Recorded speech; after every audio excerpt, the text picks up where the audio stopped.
Hey y'all, this time we're going to talk about media bias. So let's get into it.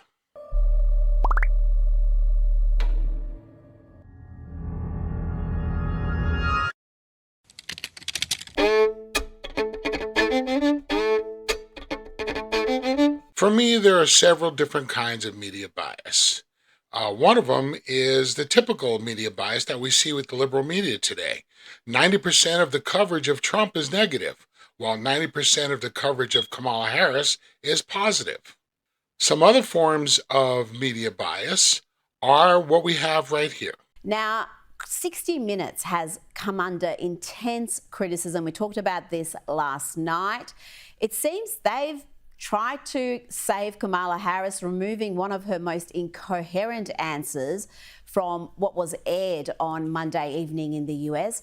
Here's a preview clip that 60 Minutes themselves posted on Sunday. It's her full answer, which was widely mocked. But it seems that Prime Minister Netanyahu is not listening.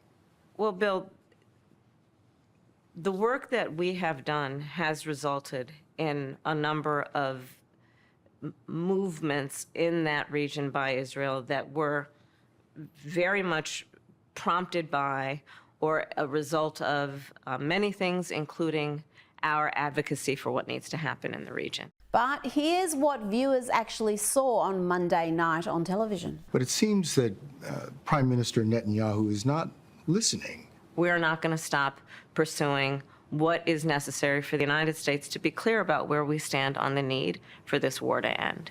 To creatively edit a piece, an answer into the piece that did not originally air, that is a big one. That's getting down and dirty into election interference. Okay, now there's one other subject on the media bias. Now the media is trying to convince you that Doug Emhoff and Timmy Tampons are going to redefine what being a real man is about. The beta male on display. Has being second gentleman changed your own view of perceived gender roles or what it means to be a man?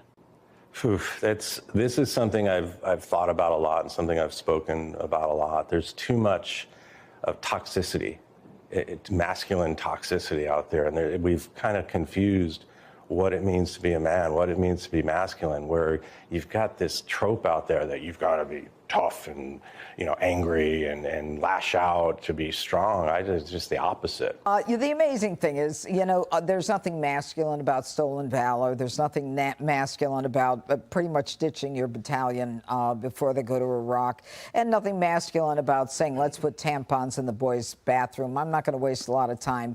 He is the opposite of what I consider a masculine man. At this point, if you don't see that there's bias in the media, then you really need to educate yourself, because there is. I know that the left doesn't think there's media bias. They think it's perfectly normal to have people come out and call Trump Nazi, call Trump Hitler, and say he's going to be a dictator on day one. None of it is true. And it's also not unusual for the left to hear them talk about Kamala Harris in such glowing terms, like she's the second coming. Folks, this election choice could not be more clear. You need to do your due diligence before you get in that voting booth, because if we get Kamala Harris, this country is done. I hope you got something good out of this video. Please like it, share it, repost it, subscribe to our YouTube channel. We'll see you next time. Deuces.